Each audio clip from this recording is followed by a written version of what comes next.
مرنے کے بعد کیا ہوگا؟ ایک ایسی حقیقت جس سے آج تک کوئی نہیں بچ سکا۔ بسم اللہ الرحمن الرحیم۔ آج اگر میں آپ سے پوچھوں کہ اس دنیا کی سب سے بڑی سچائی کیا ہے تو جواب ہوگا صرف موت۔ جس انسان کی آخری سانس نکلتی ہے اسی دن اس کے لیے دنیا کا دروازہ بند ہو جاتا ہے اور آخرت کا سفر اب یہاں سے شروع ہو جاتا ہے۔ گھر والے رو رہے ہوتے ہیں، کوئی سرہانے بیٹھا ہوتا ہے تو کوئی دعا کر رہا ہوتا ہے، لیکن جس روح نے جسم کا ساتھ چھوڑ دیا وہ اب ایک نئے مرحلے کی طرف بڑھ چکی ہے۔ پھر اسے غسل دیا جاتا ہے، سفید کفن پہنایا جاتا ہے۔ جس جسم کو عمر بھر مہنگے کپڑے پہنائے گئے آج اس کے پاس صرف کفن ہوتا ہے۔ جنازے کی نماز پڑھی جاتی ہے اور پھر اپنے ہی لوگ اسے قبرستان تک چھوڑ آتے ہیں۔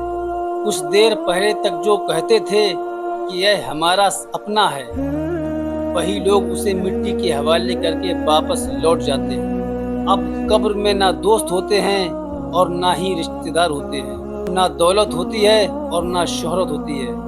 اگر کوئی ساتھ ہوتا ہے تو وہ صرف انسان کے اعمال ہوتے ہیں۔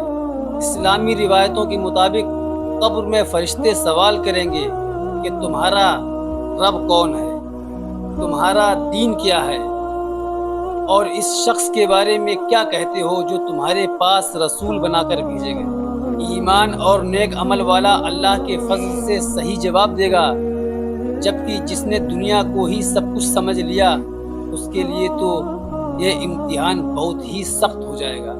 اس کے بعد انسان برزخ کی زندگی میں رہے گا۔ یہ وہ مرحلہ ہے جو موت اور قیامت کے بیچ ہے۔ کتنا لمبا ہوگا، کیسا محسوس ہوگا، اس کی پوری کیفیت صرف اللہ ہی بہتر جانتا ہے۔ دوستوں، پھر ایک دن اللہ کے حکم سے قیامت ہوگی، جب سر پھونکا جائے گا، زمین اور آسمان کا نظام بدل جائے گا اور پھر دوبارہ سر پھونکا جائے گا تو تمام انسان اللہ کے سامنے اٹھائے جائیں گے۔ اس دن نہ کوئی بادشاہ ہوگا اور نہ کوئی غریب، سب اپنے رب کے سامنے برابر سے کھڑے ہوں گے۔ ہر چھوٹے بڑے عمل کا حساب ہوگا۔ قرآن فرماتا ہے کہ جس نے رائی کے دانے کے برابر بھی بھلائی کی ہوگی وہ اسے دیکھ لے گا، اور جس نے رائی کے دانے کے برابر بھی برائی کی ہوگی وہ اسے بھی دیکھ لے گا۔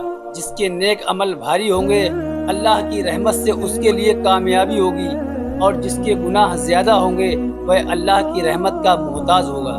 اس لیے ابھی بھی وقت ہے، اگر نماز چھوٹ رہی ہے تو اسے اپنا لیجئے، اگر کسی کا دل دکھایا ہے تو اس سے معافی مانگ لیجئے، اگر گناہوں میں زندگی گزر رہی ہے تو سچے دل سے توبہ کر لیجئے، کیونکہ موت یہ نہیں دیکھتی کہ انسان جوان ہے یا بوڑھا، انسان امیر ہے یا غریب، موت صرف اللہ کے حکم کو جانتی ہے۔